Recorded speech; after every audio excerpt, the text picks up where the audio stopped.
सही है। तो क्या कहते हैं, हम लोग अपना आज नया टॉपिक स्टार्ट कर रहे हैं, अकाउंटिंग इक्वेशन। ठीक है। अकाउंटिंग इक्वेशन के बारे में हम सबसे पहले देखते हैं कि हमारे बिजनेस के जो टोटल एलिमेंट्स होते हैं। फरजाना, अगर आपको आवाज क्लियर नहीं आ रही, एक मरतबा ना आप क्या कहते हैं रीज्वाइन कर लो। कभी हो सकता है कि आपके इशू हो, क्योंकि बाकी स्टूडेंट्स को क्लियर आ रही है।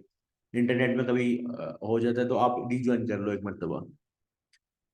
अच्छा, तो अकाउंटिंग इक्वेशन में से पहले मैं आपको बताता चलो, बिजनेस के कुछ एलिमेंट्स होते हैं, बिजनेस के कुछ एलिमेंट्स होते हैं, उन पे बात करते हैं। बिजनेस के बेसिकली ना 5 एलिमेंट्स हैं। नॉर्मली मैं 6 पढ़ाता हूँ, पहले उन एलिमेंट्स पे बात करते हैं, फिर मैं बताता हूँ अकाउंटिंग इक्वेशन की बात। देखो, 6 एलिमेंट्स में सबसे पहला एलिमेंट है एसेट। एसेट पहले मैं लिख लूं, फिर उसके बाद आपको बताता हूँ। Asset, liability, capital, income, expense और ड्राइंग्स।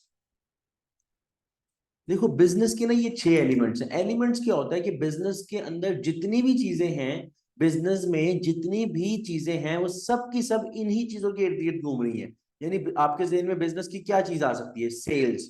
तो सेल्स, सेल्स क्या आपकी, सेल्स से आपको क्या जनरेट होगी? इनकम। आपके जहन में आता है यार हमारा एक्सपेंस होता है, हमारे खर्चे होते हैं, तो ये देखो एक्सपेंस लिखा हुआ है। आपके बिजनेस के पास जो जो चीजें, आपकी बिल्डिंग, आपकी बिजनेस के पास कार है, बिजनेस के पास लैंड है, बिजनेस के पास मुख्तलिफ चीजें हैं, वो सारी बिजनेस की क्या है? एसेट्स। बिजनेस के कोई उधार है, बिजनेस के पास कोई उधार है, तो वो उधार क्या है? लाइबिलिटीज। क्योंकि लाइबिलिटीज क्या होते हैं? बिजनेस के ऊपर जितने भी उधार हो वो लाइबिलिटीज। बिजनेस में ओनर ने पैसा इन्वेस्ट किया होता है, बिजनेस में ओनर ने पैसा इन्वेस्ट किया होता है, जो इन्वेस्ट पैसा होता है उसे बोलते हैं कैपिटल।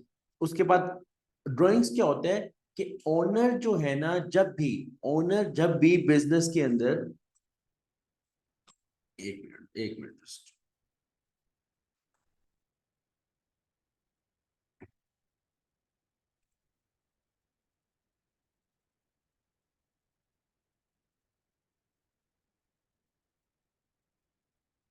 ओनर जब भी अपने पर्सनल यूज के लिए ओनर जब भी अपने पर्सनल यूज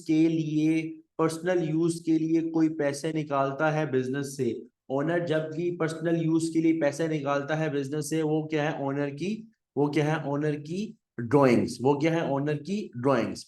तो ये जो 6 एलिमेंट्स मैंने आपको लिखवाए हैं बिजनेस के अंदर, ये टोटल एलिमेंट्स हैं जो बिजनेस के अंदर एग्जिस्ट कर सकते हैं। इससे ज्यादा कोई एलिमेंट, मतलब जो भी चीज आपके जहन में आएगी, वो इन इन 6 एलिमेंट्स के अंदर अंदर ही होगी। बिजनेस के मेन ये 6 एलिमेंट्स है, सही है। अब हम बेसिकली इसके अंदर से जो 3 एलिमेंट्स है, पहले 3 एलिमेंट्स एसेट्स, लायबिलिटीज और कैपिटल, इनके ऊपर एक डिटेल बात करने लगे हैं। कौन से 3 एलिमेंट्स? एसेट्स, लायबिलिटीज और कैपिटल। इनके ऊपर हम, इन तीनों पर हम प्रॉपरली डिटेल में बात करने लगे हैं। देखो, बात यह है कि जब भी बिजनेस के अंदर बिजनेस करना होता है, तो मेनली क्या चीज चाहिए होती है? आप लोग बताओ, ये मैं आपसे पूछता हूँ, जब भी बिजनेस करना होता है तो क्या चीज चाहिए मेनली? चैट में बताओ, सब सब बताओ,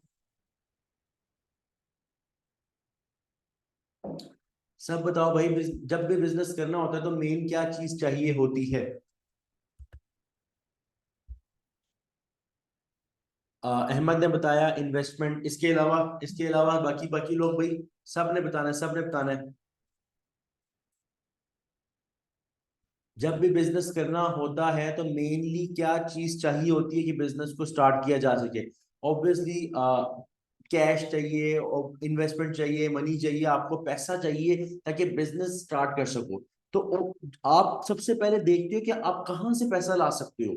आप कौन से आपके पास सोर्सेज हैं, कौन से आपके पास सोर्सेज हैं फंड्स के। ठीक है, तो आपको मैं यहाँ बताता चलो, बिजनेस के अंदर ना सिर्फ 2 सोर्सेज है जहां से बिजनेस पैसा ले सकता है। बिजनेस के पास 2 सोर्सेज हैं जहां से बिजनेस पैसा ले सकता है। एक है कैपिटल। कैपिटल यानी जो मैंने इक्विटी लिखा है, इसका दूसरा नाम कैपिटल है। इक्विटी का दूसरा नाम कैपिटल है। एक तो कैपिटल, इक्विटी यानी कैपिटल यानी इक्विटी। और दूसरा सोर्स है लायबिलिटी। किस तरह डिटेल में बात करते हैं इस पे। देखो, बिजनेस को जब पैसा चाहिए, बिजनेस दो जगह से ले सकता है। या उर्दू में बताता हूँ, या तो बिजनेस जाएगा, या तो मालिक खुद इन्वेस्ट करते हैं बिजनेस के अंदर। जैसे फॉर एग्जाम्पल मेरा बिजनेस है, मैंने 1 लाख रुपए इन्वेस्ट किया, इसका मतलब बिजनेस के अंदर पैसा इन्वेस्ट किया ना, तो ये भी एक सोर्स है फंड्स का, ये भी एक सोर्स ऑफ फंड है फॉर द बिजनेस, कि ओनर खुद इन्वेस्ट करते हैं। और जो ओनर इन्वेस्ट करता है वो क्या कहलाता है? कैपिटल। जो ओनर इन्वेस्ट करता है वो क्या कहलाता है? कैपिटल। और इसके अलावा दूसरा सोर्स क्या है कि बिजनेस बजाते खुद किसी से लोन ले ले। बिजनेस किसी से लोन ले ले। जिस तरह मेरे पास एक कंपनी है, मैंने वो कंपनी 50,000 रुपए लगा के स्टार्ट की। अब मैंने तो 50,000 लगा के इन्वेस्ट की, मेरी नजर, बिजनेस की नजर से ये 50,000 कैपिटल बढ़ गया। बिजनेस की नजर से मैं ओनर हूं और मैंने 50,000 इन्वेस्ट किया, तो बिजनेस कहेगा कि यार 50,000 का कैपिटल इंक्रीज हो गया। अब बिजनेस को ना मजीद पैसों की जरूरत पड़ गई। बिजनेस की मैनेजमेंट ने मुझे आगे बोला, सर हमें ना और पैसे चाहिए, हमें और कैपिटल चाहिए। मैंने कहा मेरे पास पैसे नहीं है। उन्होंने कहा आपका बिजनेस चल नहीं सकता। अब मैंने 50,000 लगाए हुए, मैं डर जाऊंगा, मैं कहूंगा यार मेरा बिजनेस खराब ना करो, इसको बेहतर कैसे किया जा सकता है। वो मैनेजमेंट कहती है, बिजनेस में जो मैनेजमेंट, जो मैंने सैलरी पे लोग रखे हुए हैं, वो बोलते हैं कि सर इसको बेहतर इस तरह किया जा सकता है कि हम कहीं से पैसा अरेंज करें। अब आपके पास पैसा नहीं है, तो क्या किया जाए? तो मैं उन्हें कहूंगा ठीक है, आप लोग जाओ बैंक के पास और बैंक से जाके थोड़े अरसे के लिए लोन ले आओ। बैंक से जाके बैंक से जाके थोड़े अरसे के लिए लोन ले आओ। अब जैसे ही वो बैंक से लोन लेके आएंगे, जैसे ही वो बैंक से लोन लाएंगे, तो अब ये लोन जो आया है ये कैपिटल नहीं है। लोन कैपिटल नहीं है, लोन कैपिटल हो भी नहीं सकता। कैपिटल वो जो ओनर ने इन्वेस्ट किया है। जो लोन लेके आए हैं वो बिजनेस के लिए क्या है? लायबिलिटी है। तो बिजनेस के जो फंड्स, बिजनेस में पैसा जब इन्वेस्ट करना होता है, बिजनेस के अंदर जो पैसा होता है, दो सोर्सेज पे होता है। या तो ओनर का पैसा कैपिटल, या फिर किसी से उधार लिया हो। ये दो सोर्सेज ऑफ फंड्स है। अब जब आपके पास ये दो सोर्सेज ऑफ फंड्स इकट्ठे हो जाते हैं ना, जब आपके पास ये दो सोर्सेज ऑफ फंड्स इकट्ठे हो जाते हैं, जैसे एज्यूम करो मैंने 50,000 इन्वेस्ट किया, 30,000 हमने लिया बैंक से, टोटल हो गया 80,000। अब इन पैसों को लगाना कहाँ पे है? इन पैसों को लगाना कहाँ पे है? ऑब्वियसली बिजनेस चलाने के लिए सबसे पहली चीज जो आपको चाहिए होती है वो आपके होते हैं एसेट्स। जब आपके पास एसेट्स आएंगे, जब आप इन्हीं पैसों से एसेट्स, एसेट्स में क्या क्या चीजें हैं? सबसे पहले आपके पास 80,000 रुपए पड़े हुए हैं, आप जाओगे बिल्डिंग लोगे, बिजनेस का एसेट बन गया। कैश भी आपका एसेट है, आपका, आप कैश दोगे, एक एसेट दोगे, बिल्डिंग लोगे। फिर बिल्डिंग आ गई आपके पास, फिर आप फर्नीचर लोगे, फिर आप एम्प्लॉयज हायर करोगे, फिर आप अपनी प्रोडक्शन के लिए माल खरीदोगे, माल खरीदने के बाद आप माल बेचोगे, जब माल बेचोगे तो प्रॉफिट होगा। तो ये सारी चीजें बिजनेस किस पर डिपेंड कर रही है? एसेट्स पे। तो सोर्सेज ऑफ फंड्स तो लाइबिलिटीज और कैपिटल है। जहां से पैसा लेना है, जहां से पैसा लेना है, या तो वो ओनर या फिर लोन लाइबिलिटी है। इन जहां से पैसा लिया वो तो आपके पास आ गया। अब ये पैसा लगाना कहाँ है? एलोकेट कहाँ करना है? एलोकेशन ऑफ फंड्स आपकी कहाँ होगी? एसेट्स के ऊपर होगी। पहले एसेट्स खरीदोगे तो बिजनेस करोगे ना। तो इसीलिए ये हमारी एक प्रॉपर इक्वेशन बनती है कि बिजनेस के जितने भी एसेट्स हैं, assets is equal to liabilities plus capital. ये प्रॉपर एक इक्वेशन बन गई, assets is equal to liabilities plus capital. Business के जितने भी उधार हैं और बिजनेस में जितना भी ओनर ने इन्वेस्ट किया हुआ है, सबको ऐड कर दो तो वो बिजनेस के टोटल एसेट्स के इक्वल आ जाता है। ये जितनी स्टोरी मैंने सुनाई है, अगर क्लियर है तो एक मरतबा यस लिख दो, अगर ये पॉइंट क्लियर है तो एक मरतबा यस लिख दो, फिर हम आगे क्वेश्चन की तरफ चलते हैं।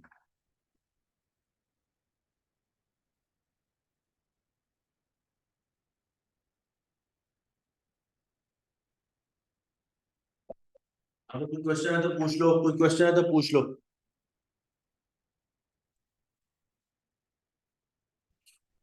अच्छा, अब assets is equal to liabilities plus equity या कैपिटल, ये तो एक इक्वेशन बन गई।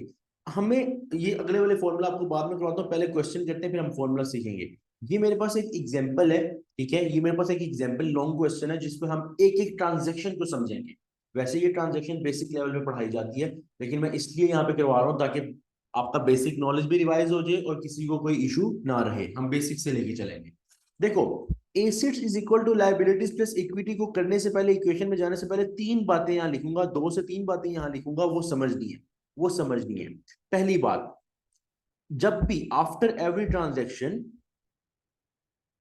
पहली बात मैं ये लिख रहा हूं, after every transaction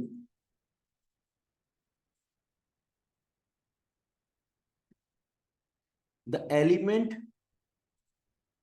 will change. मतलब जैसे ही कोई ट्रांजैक्शन आएगी तो इस इक्वेशन के अंदर जो एलिमेंट्स है, कितने एलिमेंट्स हैं, 3 एलिमेंट्स हैं, एसेट्स, लायबिलिटीज और इक्विटी। वो ये कह रहा है, पहले पॉइंट में कह रहा है कि हर ट्रांजैक्शन के बाद हम देखेंगे कि एलिमेंट्स में the elements will change, elements में कुछ चेंजिंग्स आएंगी। ऑब्वियसली कोई ट्रांजैक्शन होती है, आपके पास पैसे आए तो आपके एसेट्स बढ़ गए, आपका उधार बढ़ा, आपकी लायबिलिटी बढ़ गई, तो हर ट्रांजैक्शन के बाद कोई ना कोई इफेक्ट आएगा। But both sides of equation will remain same। ये बड़ी मजे की बात है, ये बड़ी मजे की बात है भाई, बड़ा फोकस रखना, फोकस रखना। देखो हर ट्रांजैक्शन के बाद ना कोई एलिमेंट में चेंज आएगा, कभी एसेट्स चेंज होंगे, कभी लायबिलिटीज, कभी कैपिटल। अभी क्वेश्चन करते हैं 2 मिनट के अंदर। लेकिन जब हम एक ट्रांजैक्शन को पूरा एडजस्ट कर लेंगे ना, पूरा एडजस्ट कर लेंगे ना, तो देखना दोनों साइड्स ऑफ ट्रांजैक्शन खुद बहुत, तो दोनों साइड ऑफ इक्वेशन खुद बहुत इक्वल आ जाएंगी, खुद बहुत इक्वल आ जाएंगी। अभी देखना। और तीसरा point, every transaction has two effects। Her transaction के 2 इफेक्ट। कभी ये नहीं होगा कि एक ट्रांजैक्शन हुई तो उसका एक इफेक्ट होगा, हमेशा हर ट्रांजैक्शन के 2 इफेक्ट्स होंगे, हमेशा हर ट्रांजैक्शन के 2 इफेक्ट्स होंगे। बेसिकली ये जो तीनों पॉइंट्स है ना, तीनों पॉइंट्स कि हर ट्रांजैक्शन में एलिमेंट्स चेंज होंगे, हर ट्रांजैक्शन के 2 इफेक्ट्स होंगे और दोनों sides of equation remain same. इस पूरे कॉन्सेप्ट को बोलते हैं डुअलिटी कॉन्सेप्ट।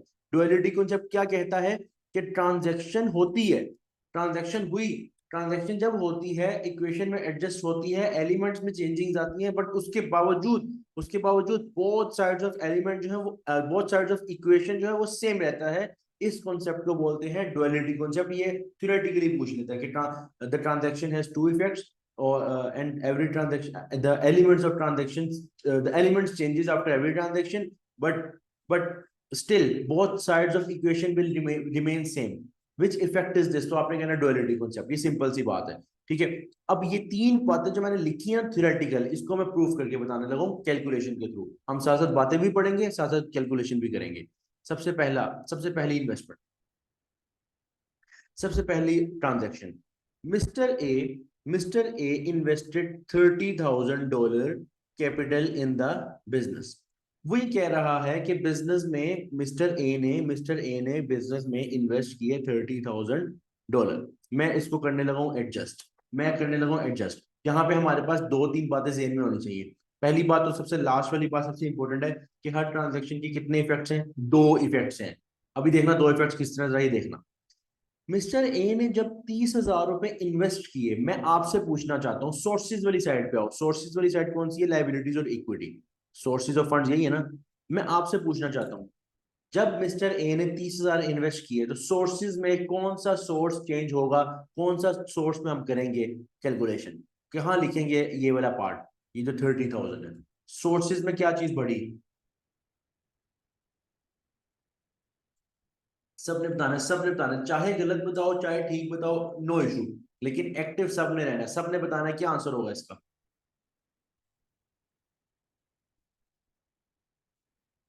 जब ओनर ने इन्वेस्ट किया, जब मैं सबकी चैट पढ़ रहा हूँ, मैं सबकी चैट पढ़ रहा हूँ, एक दो ने अभी आंसर नहीं किया, सबने आंसर करना है। जब एक ओनर ने इन्वेस्ट किया बिजनेस के अंदर तो वो क्या क्या कहलाता है, वो चीज क्या कहलाती है?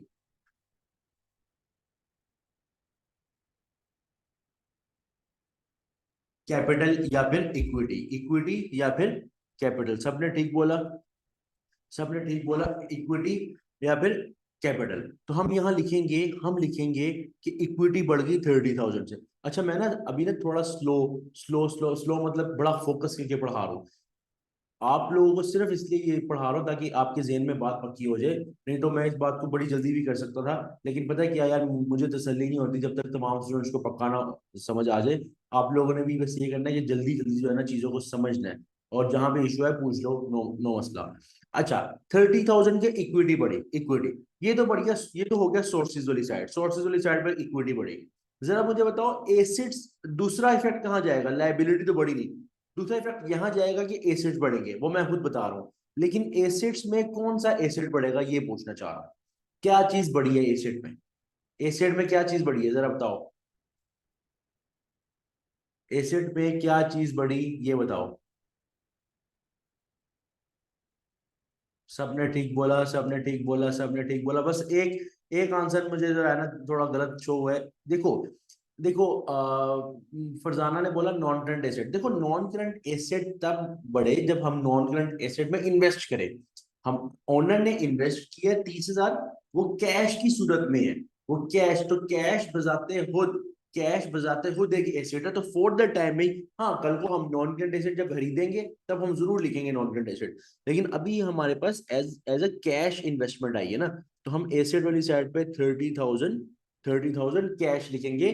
ठीक है, और दूसरी साइड पे लाइबिलिटी में कोई फर्क नहीं है, इक्विटी 30,000 से इंक्रीज होगी। अभी के लिए कैश लिखेंगे, कल को इस कैश से कोई चीज लेते हैं, कोई बिल्डिंग लेते हैं, कोई लैंड लेते हैं, तो फिर हम उस पर बात कर लेंगे। ये क्लियर है सबको? क्लियर है सबको? फरजाना आपको क्लियर हुआ है पॉइंट कि नॉन करंट एसेट नहीं आएगा, यहाँ पे कैश आएगा?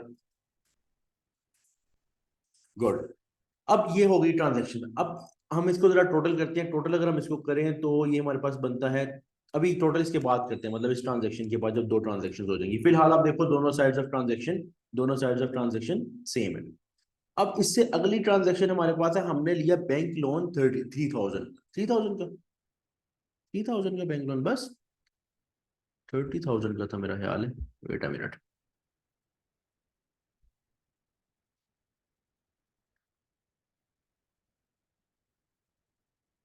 बैंक लोन लिया हमने 30,000 का, बैंक लोन हमने लिया 30,000 का। अब इस पे बात करने लगे। मेरी बात सुनो, जब तुम कहीं से लोन लोगे तो सोर्सेज की नजर से बताओ, सोर्सेज से देख के बताओ, कैपिटल बढ़ेगा या लाइबिलिटी बढ़ेगी? जल्दी बताओ, जल्दी जल्दी जल्दी जल्दी, सबने बताना है।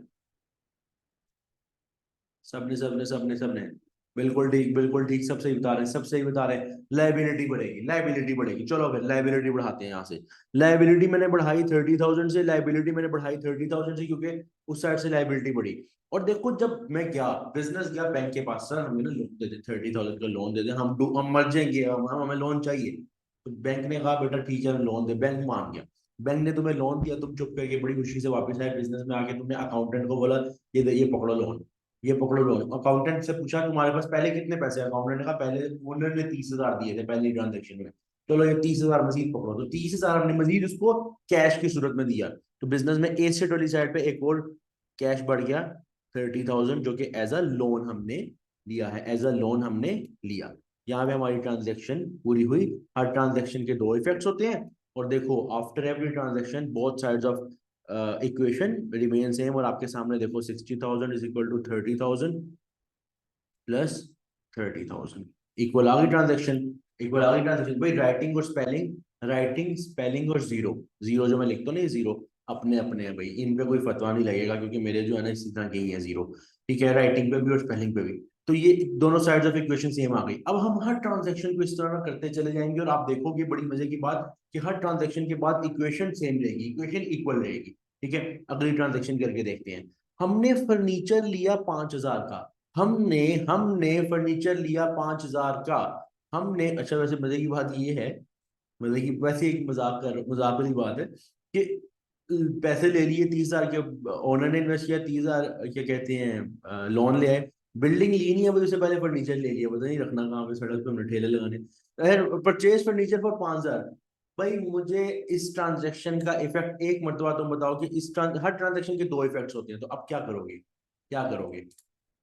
जल्दी बताओ जरा, जल्दी बताओ। ये निदा ने मेरा ख्याल आंसर पहले ही लिखा हुआ था कि जैसे ही सर बोलेंगे एंटर कर दूंगी।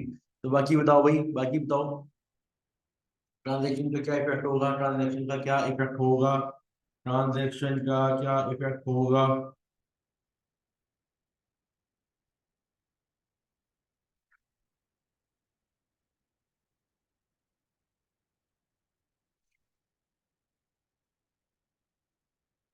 सबने बताना है, सबने कौन से दो इफेक्ट्स आएंगे, कौन से दो इफेक्ट्स आएंगे?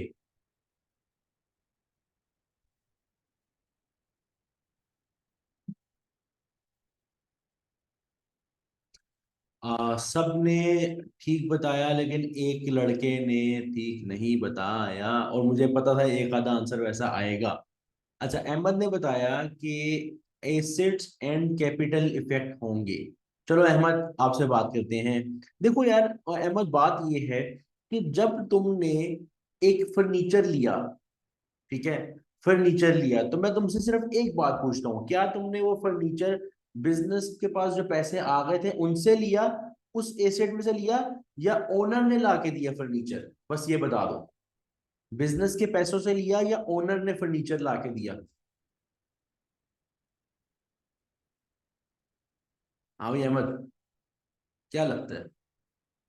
अच्छा माशाल्लाह, मैंने कहा, मेरी अहमद मेरी बात बात सुनो, ये देखो, परचेज फर्नीचर फॉर 5,000, बिजनेस जो है ना, बिजनेस, बिजनेस के पास पैसा आ गया, ओनर ने पैसा इन्वेस्ट किया, यहाँ ये किसी ने नहीं लिखा कि ओनर ने लाके दिए, यहाँ ये किसी ने, ओनर ने पैसा दे दिया बिजनेस को, ओनर ने पैसा दे दिया बिजनेस को कि भाई बिजनेस में जो चीजें लानी है इस पैसे से लाओ, लेकिन ओनर ने बिजनेस के नाम वो पैसा कर दिया एज अ कैपिटल। ये देखो 30,000 ओनर ने जब दिया, इसीलिए दिया था कि बिजनेस को दिया और कहा तुम्हारा पैसा है, अब बिजनेस अपने पैसों से सब कुछ करेगा। अगर यहाँ क्लियरली लिखा होता कि owner has invested the furniture in the business, यानी ओनर ने फर्नीचर खरीद के बिजनेस के नाम किया, फिर तो मैं कहता कि कैपिटल इंक्रीज होगा और एसेट इंक्रीज होगा। लेकिन अभी ये सीन है कि हमने अपने पैसों से, देखो, ऑन कैश, हमारे पास जो अपना कैश था बिजनेस के पास, उस पैसे से हमने फर्नीचर लिया है, उस पैसे से फर्नीचर लिया, उसमें हमारे पास कैपिटल नहीं इफेक्ट होगा, बल्कि क्या होगा कि एसिड्स के अंदर ही दोनों इफेक्ट्स होंगे। किस तरह? देखो, हमारे पास टोटल कैश था 60,000 का, राइट? इसमें से हमारे पास 5,000 का कैश चले जाएगा। देखो, जब अब तुम फर्नीचर ले जाओगे, एक हाथ से पैसे दोगे, एक हाथ से पैसे कैश दोगे और दूसरे हाथ से फर्नीचर दोगे, एक हाथ से कैश, दूसरे हाथ से फर्नीचर, तो दोनों तुम्हारे एसेट्स हैं, कैश भी और फर्नीचर भी।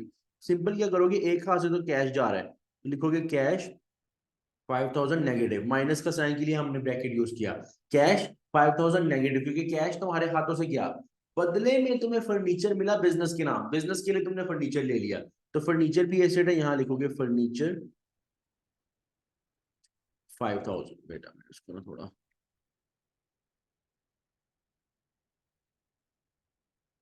और नेट इफेक्ट क्या जाएगा एसेट्स पे? नेट इफेक्ट मतलब वैल्यू के हिसाब से नेट इफेक्ट कुछ नहीं जाएगा, लाइबिलिटीज और कैपिटल में कोई फर्क आया नहीं। इक्वेशन यहाँ पे आपकी बनेगी सेम वही, 60,000 इज इक्वल टू 30,000 प्लस 30,000। लेकिन अब इस 60,000 में कैश भी है और फर्नीचर, सी प्लस एफ का मतलब कैश और फर्नीचर दोनों है। अब इस 60,000 के एसेट्स में कैश भी है और फर्नीचर भी तो खरीदा, ठीक है, तो 5,000 का फर्नीचर, बाकी 55,000 का कैश। अब सब बताओ क्लियर हुआ? और अहमद, आप खास तौर पे बताओ, आपको एक पॉइंट क्लियर हुआ कि मैंने ऐसा क्यों किया है, मैंने क्यों एसेट्स के में से कैश निकाला और फर्नीचर भी वहीं ऐड किया? क्लियर हुआ?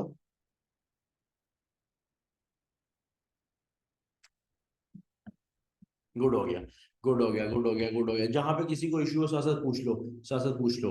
अच्छा, अब नेक्स्ट नेक्स्ट ट्रांजेक्शन पे आते हैं। हमने इन्वेंटरी ली, इन्वेंटरी यानी माल खरीदा कैश पे 3,000 का, 3,000 का हमने माल खरीदा, 3,000 का हमने माल खरीदा। तो जैसे फर्नीचर की हमने ट्रांजेक्शन की थी, जैसे अगर हमने ऐड ही करना है तो निकाला, क्योंकि हमें देखो फरजाना, बात पता है क्या है, हमने ऐड माइनस किया फिर ऐड किया, तो फिर हमने ट्रांजैक्शन की क्यों? हमने शो भी तो करना है ना, मालिक कल को पूछेगा कि भाई इसमें से कैश कितना है, फर्नीचर कितना है, और हमने शो ही ना किया हो कि हमारी वैल्यू तो सेम, वही इक्वेशन बन जाएगी, हम लिखते ही नहीं है। तो जब कोई रिपोर्टिंग करते हो, कोई आपकी ये अकाउंटिंग इक्वेशन देखेगा, तो आप क्या बोलो उस वक्त, क्या बोलोगे? आप तो, बिजनेस में इतनी ट्रांजेक्शन होती है, इतना कुछ आप कैश में खरीदते हो, तो आप अगर कुछ भी नहीं लिखोगे तो आप मिक्स हो जाओगे, कल को बताना भी तो है, रिकॉर्ड भी तो रखना है। तो इसलिए आप ये माइनस कैश की है, लेकिन आया फर्नीचर है, ये अब क्लैरिफाई हो गया ना कि इसमें इतना कैश है और इतना फर्नीचर है, सही है। अब इन्वेंटरी खरीदी ना, इन्वेंटरी यानी कि आपने रॉ मटेरियल या माल खरीदा, ठीक है, फिनिश गुड्स खरीदे आगे बेचने के लिए, तो आपने जब ये कुछ चीज खरीदी ना, अब सिंपल, जब भी आप कैश पे खरीदोगे तो ये रूल याद रख लो कि इन्वेंटरी भी एसिड है, माल आएगा बदले में पैसे जाएंगे, सेम वैसे ही 3,000 का माल है ना, मैं लिखूंगा कैश या 3,000 से, कैश या 3,000 का, और बदले में इन्वेंटरी माल आ गया 3,000 का। बदले में इन्वेंटरी माल आ गया, इन्वेंटरी यानी माल आ गया 3,000 का। तुमने 3,000 का माल मंगवा लिया, तुमने 3,000 का माल मंगवाया कैश देके। अकाउंटिंग इक्वेशन अभी भी देखो क्या है, 60,000 इज इक्वल टू 30,000 प्लस 30,000। लेकिन अब इसमें कैश भी है, फर्नीचर भी है और इन्वेंटरी भी है। कैश भी है, फर्नीचर भी है और इन्वेंटरी, तीनों चीजें। ठीक है। इससे अगली ट्रांजैक्शन परचेज इन्वेंटरी फॉर 2,000। फिर तुमने माल खरीदा, लेकिन अब ये ट्रांजैक्शन तुमने करनी है, लेकिन मैं पहले पूरी स्टेटमेंट पढ़ लूं। पहले हमने 3,000 का खरीदा था कैश पे। अब क्या सीन है, तुमने माल खरीदा जरूर है मेरे बच्चों, तुमने माल खरीदा जरूर है, लेकिन तुमने खरीदा क्रेडिट पे। ट्रांजैक्शन तुमने करनी है, बताओ कैसे करोगे, किस किस चीज पे इफेक्ट जाएगा।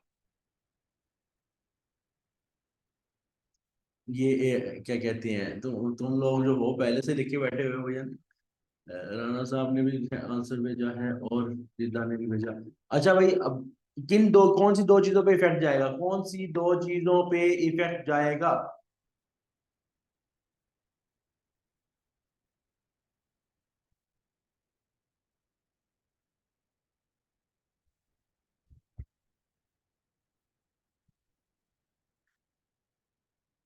यार यार, बहुत बहुत कमाल यार, बहुत कमाल, बहुत अच्छा बता रहे हो, सारे सारों ने आंसर ठीक था है। या तो मैं बहुत अच्छा पढ़ा रहा हूँ, या तुम लोगों ने पेपर में जब मेरी क्लास के अंदर सारे बहुत सही आंसर बता रहे होते हैं ना, तो मुझे दो बातें मेरे ध्यान में होती है कि या तो मैं बहुत अच्छा पढ़ा रहा हूँ, या पेपर में तुम लोगों ने बेड़ा गर्क करना है, मुझे नहीं पता तुम लोग क्या करोगे। खैर, ये कहते हैं परचेज की इन्वेंटरी फॉर 2,000 ऑन क्रेडिट, सही है। अब देखो यार, तुमने 2,000 का माल क्रेडिट पे लिया, माल तो तुम्हारे पास आ गया, इन्वेंटरी तो तुमने 2,000 की खरीद ली, लेकिन बदले में कैश अभी कोई पे नहीं किया।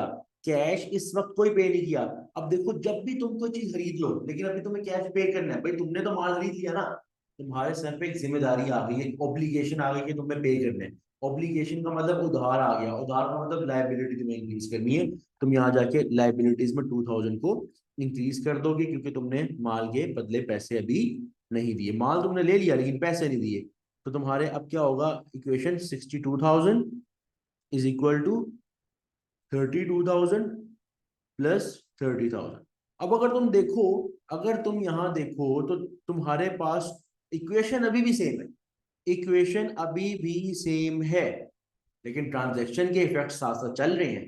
ट्रांजैक्शन की वजह से एसेट्स लायबिलिटी कैपिटल पे चेंजेस आ रही हैं, ट्रांजैक्शन की वजह से एसेट्स लायबिलिटी पे चेंजेस आ रही हैं, but both sides of equation will remain same, दोनों साइड सेम रह रही है। इसका मतलब क्या है, इसका मतलब क्या है, इसका मतलब ठीक है, इसका मतलब क्या है कि आपका जो इफेक्ट है, आपका जो इफेक्ट है वो क्या है, डुअलिटी कॉन्सेप्ट, आपका इफेक्ट, आपका इफेक्ट, इसी कॉन्सेप्ट का नाम क्या है, डुअलिटी कॉन्सेप्ट। और हमारी ये चीज यहाँ से प्रूव भी हो रही है, हमारी ये चीज क्वेश्चन से प्रूव भी हो रही है। यहाँ तक कोई क्वेश्चन है पूछ लो, क्लियर है तो एक मतलब यस लिख दो, फिर आगे चलते हैं, जल्दी जल्दी।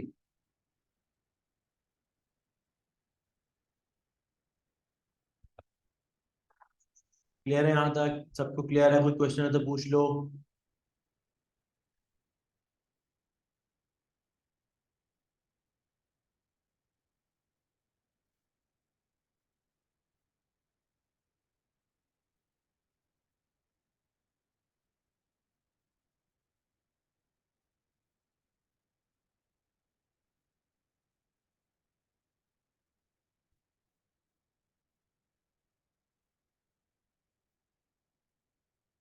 भाई बाकियों को क्लियर नहीं है, लड़कों और लड़कियों, गुड मॉर्निंग, उठ जाओ, क्लियर है कि नहीं, आगे चले फिर।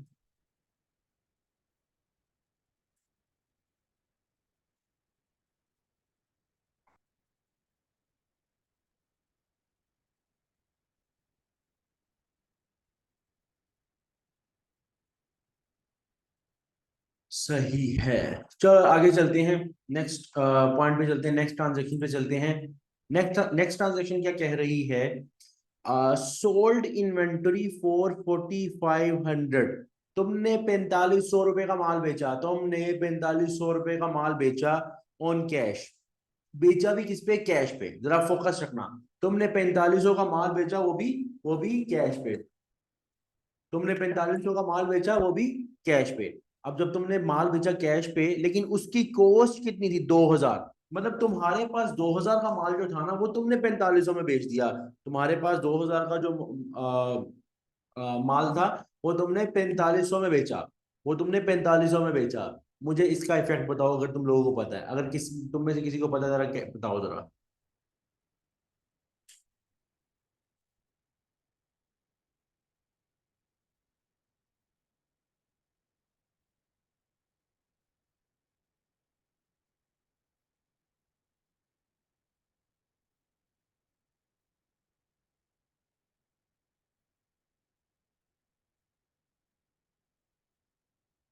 3 आंसर्स मुझे मिले, 3 आंसर्स मुझे मिले, तीनों ठीक हैं। बाकी बाकी तीन, बाकी चार किधर? सबने बताने हैं, सबने।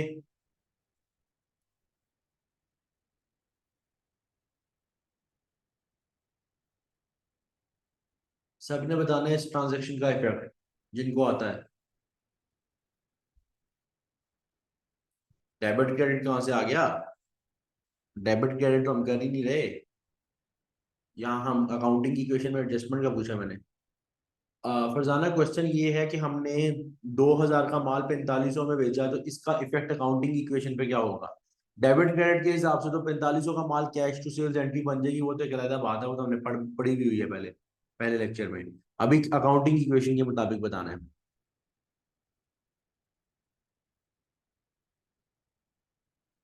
चलो भाई, मैं करवाता हूँ, लेकिन जिन्होंने पहले बताया बिल्कुल परफेक्ट बताया यार, बिल्कुल परफेक्ट बताया। देखो यार, तुम लोगों ने माल बेचा, मैं मानता हूं तुमने माल बेच दिया। कितने का माल बेचा? 4500। यानी तुम्हें कैश कितना मिला? तुम्हें कैश मिला 4500 का। तुम्हें कैश मिला 4500, यानी तुम्हारी जेब के अंदर कितने पैसे गए? 4500। लेकिन तुम्हारा माल कितना निकला, जो कि एज एसेट तुम्हारा माल कितने का था? तुम्हारा माल तो भाई 2000 का था। तुम्हारा माल तो 2000 का था। तो तुमने 4500 का माल बेचा, जो कि था कितने का? 2000 का। 2000 का माल माइनस हुआ, लेकिन आए तुम्हारे पास 4500। आए तुम्हारे पास 4500। ये 2500 का जो फर्क है, 2500 का फर्क, वो है प्रॉफिट, क्योंकि तुमने ऑब्वियसली प्रॉफिट रख के माल बेचा। तुमने 2000 की चीज 2000 में तो बेचनी भी नहीं थी। 2000 की चीज तुमने 4500 में बेची। 2500 का प्रॉफिट कहाँ जाएगा, ये बात है। 2500 का प्रॉफिट कहाँ जाएगा, बात ये है। 2500 का प्रॉफिट कहाँ जाएगा, बात ये है। ठीक है। अब ये 2500 का जो प्रॉफिट है ना, एक बात याद रखना, जो होता है ना ओनर, फॉर एग्जाम्पल ये बिजनेस का ओनर है, ये बिजनेस का जो ओनर है ना, ये जब इन्वेस्ट करता है ना पैसा, तो हम कहते हैं तुम्हारा ये कैपिटल है। फिर कल को बाद में जब भी कोई प्रॉफिट या कोई एक्सपेंस होता है, कल को बाद में जब भी कोई प्रॉफिट या एक्सपेंस होता है, तो हम उसको, क्योंकि वो प्रॉफिट और वो एक्सपेंस ओनर का है। माल, मैंने आज बिजनेस स्टार्ट किया, कल को प्रॉफिट कौन खाएगा? ये तो नहीं कि मैंने बिजनेस स्टार्ट किया, प्रॉफिट तीसरा बंदा खाएगा। उससे आने वाला प्रॉफिट किसका होगा? मेरा होगा ना। तो मैंने कैपिटल इन्वेस्ट किया था, मेरे कैपिटल के अंदर उसको ऐड कर दिया जाएगा। कल को मैं अपना वो प्रॉफिट निकलवा सकता हूँ। कल को मैं अपना वो प्रॉफिट निकलवा सकता हूँ। तो याद रखना, जब भी प्रॉफिट हो या जब भी कोई एक्सपेंस हो, इन दोनों का जो इफेक्ट है कैपिटल में जाएगा, ना सोर्सेज वाली साइड पे। इक्विटी या कैपिटल में जाएगा, लायबिलिटी में तो जा ही नहीं सकता। लायबिलिटी में क्यों जाएगा? ठीक है। तो आपके ये जो प्रॉफिट हुआ है 2500 का, आप इसके सामने यहां लिखोगे 2500, और आगे लिखोगे प्रॉफिट। 2500 आगे लिख देना प्रॉफिट रेफरेंस के लिए, ताकि आपको याद रहे। तो ये जो आपने माल बेचा 2000 का 4500 में, 2000 का माल 4500 में बेच दिया, 2000 का 2500 का प्रॉफिट आप ले जाओगे इक्विटी में, कैपिटल में, क्योंकि ओनर का वो हिस्सा है। इस वजह से हम उसको वहां लेके जाएंगे। यहाँ पे हमारी ट्रांजेक्शन हो गई कंप्लीट। हम इसको टोटल अप कर लेते हैं। टोटल करो तो ये बन रहा है हमारा कितना? 62 और 25, 64। 500 इज इक्वल टू 32,000 प्लस 32,500। 32,500। यहां तक क्लियर है? जिनको नहीं आती थी ये ट्रांजेक्शन, उनको क्लियर हो गई है? अगर क्लियर है एक बार तो यस लिख दो। जिन्होंने बताई है उनकी टेंशन नहीं है, लेकिन जिन्होंने नहीं बताई, भाई मुझे उनकी टेंशन हो रही है कि क्या सीन है, समझ आई है नहीं आई, क्या सीन है। सबने बताना, सबने सबने सबने।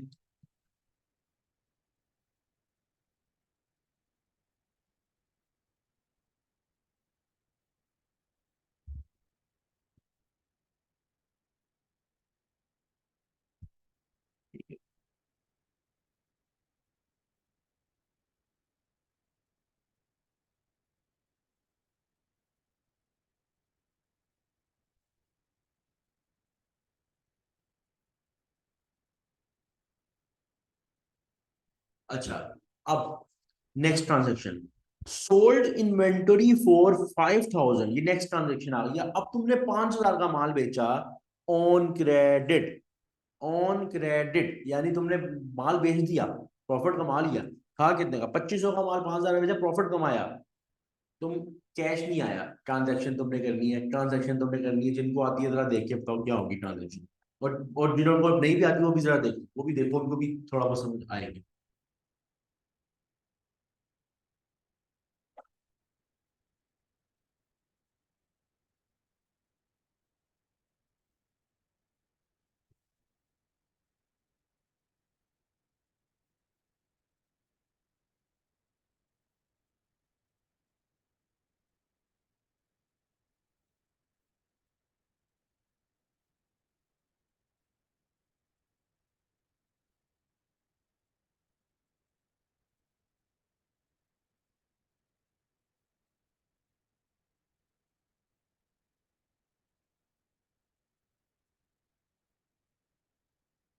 ठीक है।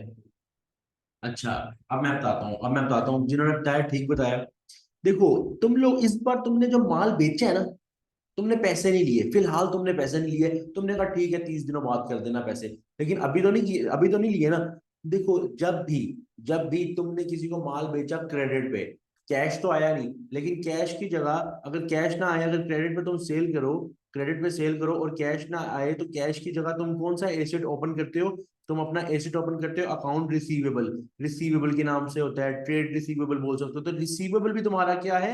एसेट है। रिसीवेबल का मतलब कि तुम्हारे अभी पैसे आने हैं, लेकिन जब तुम्हारे पैसे आने तो वो रिसीवेबल बजाते एसेट, क्योंकि वो खुद बजाते खुद एक एसेट है। तो एसेट के तौर पे एसेट की कॉलम में आ जाएगा। यहाँ कैश की जगह मैं लिखूंगा यहाँ पे रिसीवेबल्स, कि रिसीवेबल्स मेरे बढ़ गए 5,000 से, कि कल को मेरे कस्टमर ने मुझे इतना पैसा देना है, कल को मेरे कस्टमर ने मुझे इतना पैसा देना है। तो रिसीवेबल 5,000, रिसीवेबल 5,000। अब ये मैंने रिसीवेबल बढ़ा दिया, लेकिन माल मेरे पास से कितने का निकला? 2500 का। इन्वेंटरी तो मेरी माइनस हुई है, जो माइनस हुई है वो 2500 की है, क्योंकि मुझे मेरे पास 2500 की आई थी, मैंने 5,000 की बेची ना, क्योंकि मुझे अपना प्रॉफिट कमाना था। मुझे प्रॉफिट कमाना था। तो प्रॉफिट जो हुआ 2500 का, 2500 का चीज 5,000 में बेचने का मतलब 2500 का प्रॉफिट हुआ। प्रॉफिट मैंने आपको पहले भी बताया ऊपर, कि हमेशा कैपिटल का पार्ट बनेगा। यहाँ पे एक और प्रॉफिट हो गया, वो मैं लिख दूंगा कि वो कैपिटल का पार्ट बना। यहाँ तक क्लियर है? यहाँ तक कोई क्वेश्चन है तो पूछ लो। कोई क्वेश्चन है तो पूछ लो। कोई क्वेश्चन है तो पूछ लो, फिर हम अगली दो ट्रांजेक्शन, लास्ट टू ट्रांजेक्शन करते हैं। लास्ट टू ट्रांजेक्शन करेंगे, जल्दी जल्दी बताओ जरा। हमारी अकाउंटिंग इक्वेशन हो गई 67,000। 67,000 इज इक्वल टू 32,000 प्लस 35,000। 35,000 सबको क्लियर है पॉइंट? ताकि हम आगे चले, जरा बता दो एक मरतबा। कैश की जगह रिसीवेबल क्यों आया? क्लियर है? कैश की जगह रिसीवेबल क्यों आया? क्लियर है?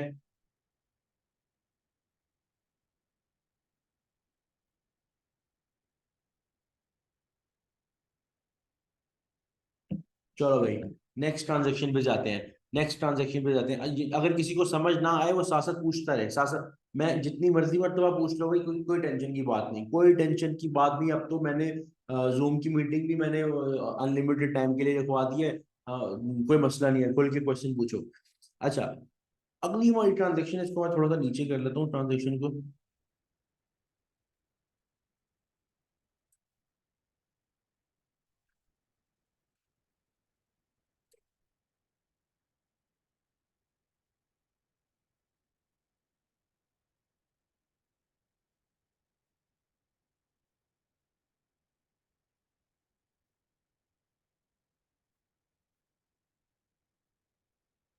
अगली हमारी ट्रांजेक्शन ये रही, इलेक्ट्रिसिटी बिल रिसीव हुआ 2,000 का। ये बड़ी मजे की ट्रांजैक्शन है, ये बड़ी मजे की ट्रांजैक्शन है।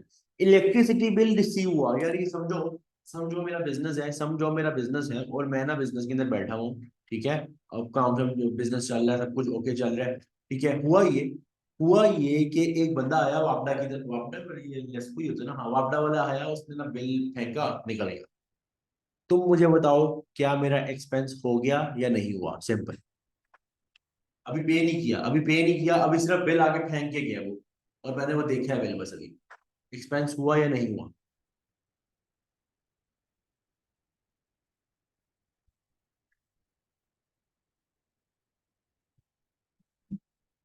एक्सपेंस हुआ या नहीं हुआ, जो सबने बताना है, सबने बताना है। बिल अभी मैंने देखा है, बिल अभी सिर्फ देखा है मैंने, और अभी पे नहीं किया, क्या एक्सपेंस हो गया या नहीं हुआ। गलत बता दो, ठीक बता दो, कोई मसला नहीं, लेकिन बता दो।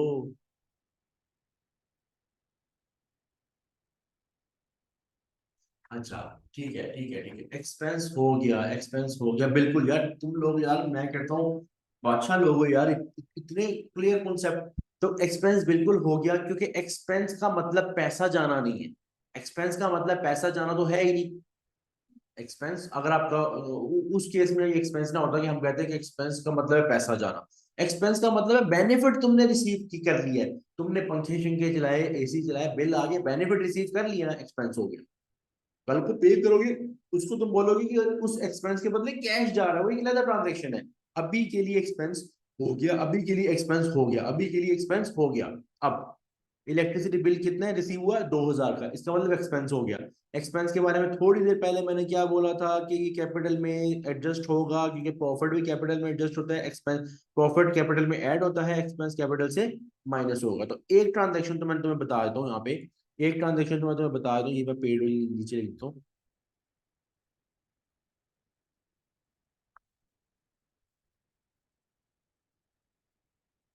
एक ट्रांजेक्शन तो मैं तुम्हें बता एक ट्रांजेक्शन का एक इफेक्ट तो मैं तुम्हें बता देता हूँ कि ये एक्सपेंस यहाँ से कैपिटल में से माइनस होगा, क्योंकि इसमें माइनस ही होने, प्रॉफिट ऐड होता है कैपिटल में, एक्सपेंस माइनस होता है। दूसरा इफेक्ट मेरे बच्चों तुमने बताना है, दूसरा इफेक्ट तुमने बताना है।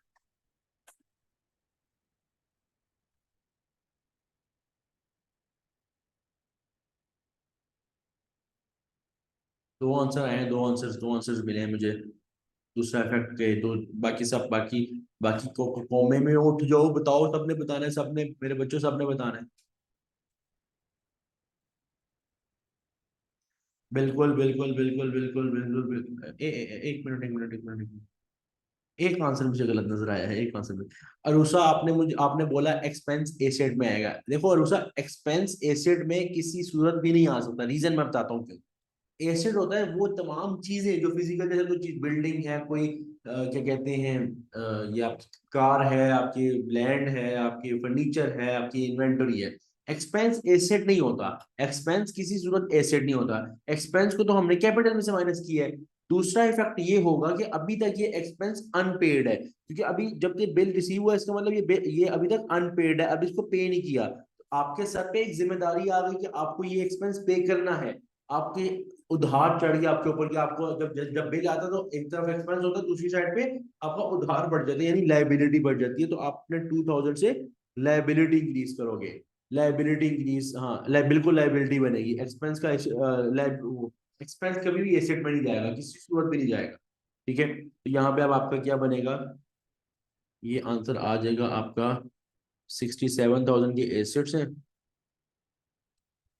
34,000 की लाइबिलिटी, और 33,000 का कैपिटल। ठीक है, अब लास्ट ट्रांजेक्शन, बहुत ट्रांजेक्शन हो गई, बस लास्ट ट्रांजेक्शन करके खत्म करते हैं। इलेक्ट्रिसिटी बिल पेड, तुमने इलेक्ट्रिसिटी बिल पे किया, तुमने इलेक्ट्रिसिटी बिल पे किया, अभी अभी तुमने एक इलेक्ट्रिसिटी बिल पे किया, वही वाला जो 2000 आया था। अब तुम लोग ट्रांजेक्शन बताओ, अब तो ठीक बताना, अब तो ठीक बताना, जिन्होंने पहले गलत बताया, अब ठीक बताना, जरा फोकस। अभी वही बिल जो तुम्हें आया था तुमने पे कर दिया, वही बिल जो तुम्हें आया था तुमने पे कर दिया।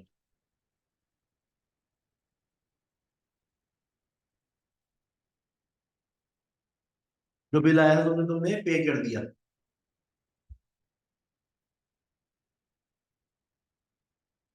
बिल्कुल बिल्कुल बिल्कुल बिल्कुल, ठीक बता रहे हो, ठीक बता रहे हो, गुड हो गया, गुड हो गया, बिल्कुल परफेक्ट। देखो लाइबिलिटी जो तुमने बढ़ाई थी, अब तुम पे कर रहे हो, तो वही लाइबिलिटी खत्म कर दो, वही लाइबिलिटी खत्म कर दो, क्योंकि अब तुमने पे कर दी।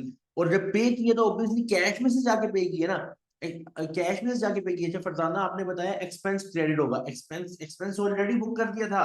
एक्सपेंस तो पिछली ट्रांजेक्शन में बुक कर दिया था जाके, एक्सपेंस तो पिछली ट्रांजेक्शन में बुक कर दिया था। जब एक्सपेंस एक मरतबा बुक हो गया सो हो गया। उसके बाद लाइबिलिटी बढ़ रही थी, लाइबिलिटी जो बढ़ी थी उसको कम करना है। उसको कम करना है। मैं आपको जब चैप्टर जो लेक्चर 1 था उसमें मैंने डबल एंट्री भी करवाई थी, वहां पे भी आप ये वाला सेम, ये मैंने देखिए यहाँ पे अगर मैं दिखाऊं तो जब मैंने ये पहले लेक्चर में समझाया था इसका कॉन्सेप्ट कि ये ऐसी ट्रांजेक्शन्स क्यों हुई हैं, लेक्चर भेजूंगा वो देख लेना एक मरतबा लेक्चर 1 जिन्होंने नहीं देखा हुआ। लेकिन अभी के लिए मैं बता दूं कि लाइबिलिटी जो है वो जो बड़ी हुई थी वो कम होगी, और कम होने का मतलब ये है कि तुमने कैश पे किया। कैश कहाँ से पे किया? एसेट्स में पड़ा हुआ था ना कैश, वहां से जाके तुमने 2000 पे किया होगा। जब 2000 पे किया तो लाइबिलिटी खत्म हो गई, और देखना ट्रांजेक्शन तुम्हारी फिर से वही की वही रही। कितनी? 65,000 के एसेट्स हैं, 32,000 की लाइबिलिटी, और प्लस 33,000 का कैपिटल। 33,000 का कैपिटल। यहाँ हम अपने अकाउंटिंग इक्वेशन की एग्जांपल को खत्म कर रहे हैं। इस पूरे क्वेश्चन को एक मरतबा देखो, एक मरतबा सारी ट्रांजेक्शन्स को जरा देखो कि तुम्हारे सामने सारी ट्रांजेक्शन है। एक दफा 2 मिनट है तुम्हारे पास, जरा थोड़ा ब्रेक भी ले लो 2 मिनट का और देखो भी जरा। ठीक है, लीव कोई नहीं करके जाएगा, 2 मिनट है सिर्फ तुम्हारे पास, फिर हम कंटिन्यू करते हैं। एक मरतबा देख लो।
हाँ भाई, चले आगे, कंटिन्यू करें आगे।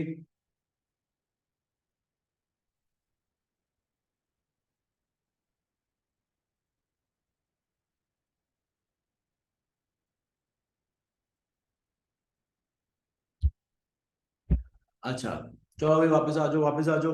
बहुत ब्रेक हो गई, बहुत बहुत लंबी ब्रेक ले ली भाई तुम लोगों ने। अच्छा, अब देखो यार, हम लोगों ने अकाउंटिंग इक्वेशन पढ़ी जो क्या थी? Asset is equal to liability plus capital, equity. Equity liability plus capital या equity. Asset is equal to liability plus equity, asset is equal to liability plus equity. ये इक्वेशन इतनी पक्की होनी चाहिए, ये इक्वेशन इतनी पक्की होनी चाहिए कि मैं तुम्हारे बाजू पे चाकू फेरूं खून ना निकले, ये इक्वेशन निकले अंदर से। Asset is equal to liability plus equity. बहुत इंपॉर्टेंट, दिखने में तुम लोगों के लिए सिंपल है ये, लेकिन इससे आगे कॉन्सेप्ट बड़े पक्के जाते हैं। पूरी की पूरी एसओएफपी आपकी इस स्टेटमेंट, इस कॉन्सेप्ट पे बनती है कि एसेट्स एक साइड पे होते हैं, लायबिलिटी इक्विटी दूसरी साइड पे होती है। ठीक है, अब अगर आपसे मैं पूछता हूँ, साल के स्टार्ट पे कहलाते, साल के स्टार्ट स्टार्ट पे जो होता है ना, वो एसेट्स लायबिलिटी और इक्विटी वो कहलाते हैं ओपनिंग एसेट्स, ओपनिंग लायबिलिटी और ओपनिंग इक्विटी। यानी साल स्टार्ट हुआ आज 1 जनवरी को, 1 जनवरी फॉर एग्जाम्पल 23 को ईयर स्टार्ट हुआ बिजनेस का, और 31 दिसंबर 2023 को ईयर एंड हुआ। सही है, year start Y S, year start Y E, year and. इस दिन एसेट्स, लायबिलिटीज और इक्विटी के साथ वर्ड आएगा ओपनिंग। हम बोलेंगे opening assets, opening liabilities, opening equity. और ईयर एंड पे आएगा ओपनिंग, ओपनिंग जगह sorry, closing assets, closing liabilities या क्लोजिंग इक्विटी। तो मैंने यहाँ ये बात लिखी हुई है कि अगर ओपनिंग एसेट्स निकालने हैं तो हमारे पास ओपनिंग लायबिलिटीज और ओपनिंग इक्विटी। आप क्लोजिंग एसेट्स और क्लोजिंग क्लोजिंग लायबिलिटीज और क्लोजिंग इक्विटी, क्लोजिंग लायबिलिटी और क्लोजिंग इक्विटी को ऐड करके एसेट्स नहीं निकाल सकते, ओपनिंग एसेट्स नहीं निकाल सकते। तो अगर आपने क्लोजिंग लायबिलिटी और क्लोजिंग इक्विटी यूज की है तो आप आपका जो आंसर आएगा वो क्लोजिंग एसेट्स आएगा। यानी कि सिंपल सी बात है यार, साल के स्टार्ट की लायबिलिटीज और इक्विटी ऐड करोगे तो साल के स्टार्ट के एसेट्स आएंगे, साल के एंड की लायबिलिटीज और इक्विटीज ऐड करोगे तो साल के एंड की लायबिलिटीज और इक्विटीज आएंगी। सिंपल सा कॉन्सेप्ट है। ठीक है, तो ये बात मैं करना चाह रहा हूँ। अच्छा, यहाँ पे एक कॉन्सेप्ट ये है, कभी कभार क्या होता है कि आपके पास ना साल के स्टार्ट पे जो एसेट्स होते हैं ना वो आपको गिवन होते हैं, यानी ओपनिंग इक्विटी आपको गिवन होती है। ओपनिंग इक्विटी, साल के स्टार्ट में जो कैपिटल होता है, इक्विटी होती है, वो आपको गिवन होती है, और वो आपको कहता है कि क्लोजिंग इक्विटी निकालो। वो आपको कहता है कि क्लोजिंग इक्विटी निकालो या क्लोजिंग कैपिटल निकालो। तो इसका एक फॉर्मूला हम लोग सीखने लगे, इसका एक फॉर्मूला सीखने लगे हैं, इसका एक फॉर्मूला सीखने लगे हैं। हम सीखने लगे हैं फॉर्मूला क्लोजिंग इक्विटी का ओपनिंग इक्विटी से कहाँ कैसे पहुंचेंगे। तो फॉर्मूला ये है, आप लोगों ने बेसिक भी पढ़ा होगा, और दूसरा मैं यहाँ पे खुद भी डिटेल में करवाता हूँ। क्लोजिंग इक्विटी या क्लोजिंग कैपिटल भी बोल सकते हैं। Closing equity is equal to opening equity plus additional investment plus net profit minus drawings. Opening equity plus additional investment plus net profit minus drawings. अब मैं इस क्वेश्चन को करूंगा, लेकिन इस क्वेश्चन जो ऊपर हमने ट्रांजेक्शन्स किए इसकी बेस पे, ताकि हमें थोड़ी बहुत लॉजिक भी तो समझ आए, हमें लॉजिक भी तो समझ आए कि किस तरह करना है। ठीक है, तो करते हैं इसको। ओपनिंग इक्विटी, जरा मुझे सवाल में देखिए, बताओ ओपनिंग इक्विटी कितनी है, जरा जल्दी, तुम्हारे सामने क्वेश्चन है पूरा। ओपनिंग इक्विटी हमारे इस क्वेश्चन में कितनी है? ओपनिंग इक्विटी हमारे इस क्वेश्चन में कितनी है?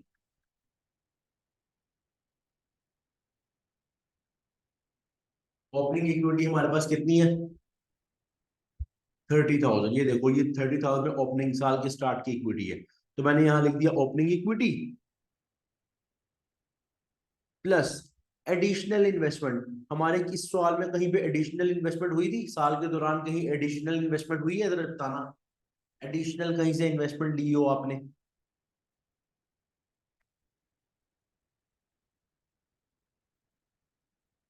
ये पॉइंट जरा बताना, जरा ये जरा इसके अंदर एक छोटा सा नुक्ता है, वो मैं आपको बताना चाह रहा हूँ, एक पॉइंट है। लेकिन पहले आप बताओ, क्या हमने एडिशनल इन्वेस्टमेंट की है इस साल में? दो दो आंसर्स मुझे ऐसे आए हैं जो जिनका मुझे इंतजार था, कि लोन जो हमने बैंक से लिया है वो एडिशनल इन्वेस्टमेंट है। लेकिन मैं आपको बता दूं, loan is not the additional investment.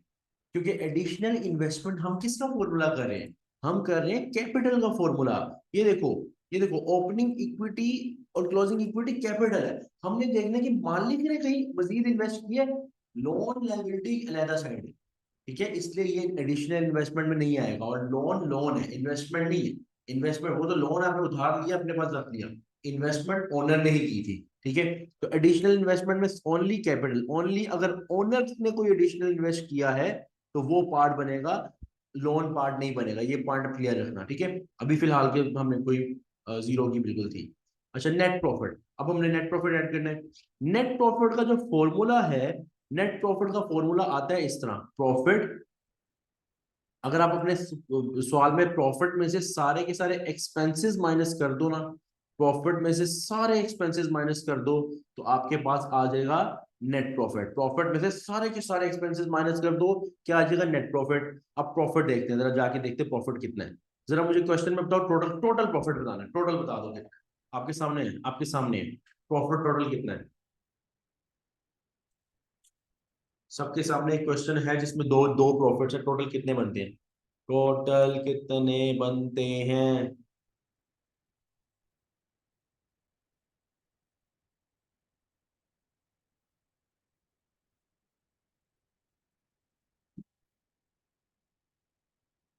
5,000, 5,000 के बनते हैं, ठीक हो गया। 5,000 के बनते हैं, हम यहाँ लिखते हैं टोटल प्रॉफिट। और हमारा एक एक्सपेंस हुआ था यहाँ पे, हमारा एक एक्सपेंस हुआ था कितना? 2,000 का। हमारा एक्सपेंस हुआ था 2,000 का, तो 2,000 का एक्सपेंस इसमें से निकाल दो। 5,000 के प्रॉफिट में से 2,000 का एक्सपेंस माइनस हुआ, हमारा नेट प्रॉफिट बना 3,000। हमारा नेट प्रॉफिट बना 3,000। तो हमने क्या किया, इसमें 3,000 ऐड कर दिया। हमने क्या किया? 3,000 ऐड कर दिया। अच्छा, इस सवाल के अंदर कहीं पे हमने ड्राइंग्स की कैलकुलेशन की है? कहीं लिखा हुआ है कि ओनर ने विथड्रॉ करवाए पैसे पर्सनल यूज के लिए? ड्राइंग्स है किसी की? किसी को नजर आ रही हो भाई? देख लो एक मरतबा, देख लो देख लो देख लो। ड्राइंग्स, ड्राइंग्स की कोई बात नहीं है, तो ड्राइंग जीरो है। ड्राइंग्स हमारे सवाल में जीरो है। तो हमारा क्लोजिंग कैपिटल कितना आ गया? 30 + 3, 33,000। यानी साल के एंड पे हमारी इक्विटी 33,000 होनी चाहिए। जो मर्जी कर लो, 33,000 होनी चाहिए। चलो देख लेते हैं, देख लेते हैं, जरा देखो। ये देखो, ये देखो, इक्विटी कितनी है साल के एंड पे? 33,000। खुद बहुत आ गई ना, ये क्लोजिंग इक्विटी है ना, खुद बहुत उसके इक्वल आ गया जो हमने सवाल पूरा किया था। तो ये डायरेक्ट फॉर्मूला है ओपनिंग से क्लोजिंग इक्विटी निकालने का। यहां तक क्लियर है? यहां तक कोई क्वेश्चन है तो पूछ लो, यहां तक कोई क्वेश्चन है तो पूछ लो।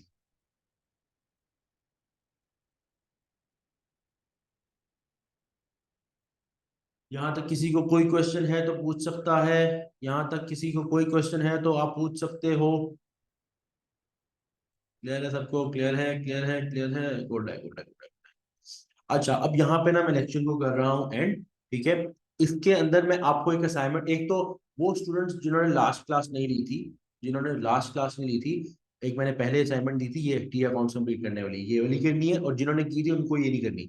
और एक असाइनमेंट मैं अभी दूंगा, अभी सेंड करूंगा ग्रुप में, जो इससे रिलेटेड होगी, मतलब इस तरह की एक असाइनमेंट होगी जो आपको अकाउंटिंग इक्वेशन फिल आउट करनी है और ये फॉर्मूला उसके अंदर होगा, वो आपको करनी है। ठीक है, ये असाइनमेंट आपने कल सबमिट करवानी है, कल क्लास से पहले पहले सबमिट करवानी है। कल हम इंशाल्लाह नेक्स्ट टॉपिक करेंगे, और मैं इंशाल्लाह कोशिश करूंगा आज आपको कोर्स प्लान भी दे दूं प्रॉपर, ताकि आप लोगों को पता हो कि हमारे टेस्ट कब होंगे, and each and everything would be there for you. और बाकी यार कोई क्वेश्चन है पूरी क्लास के अंदर, कोई क्वेश्चन, जो जेनेरिक क्वेश्चन, कोई जनरल क्वेश्चन, कुछ भी अगर है तो पूछ लो, या मैं रिकॉर्डिंग एंड कर रहा हूँ, क्योंकि रिकॉर्डिंग क्लास हमारी यहाँ पे एंड है।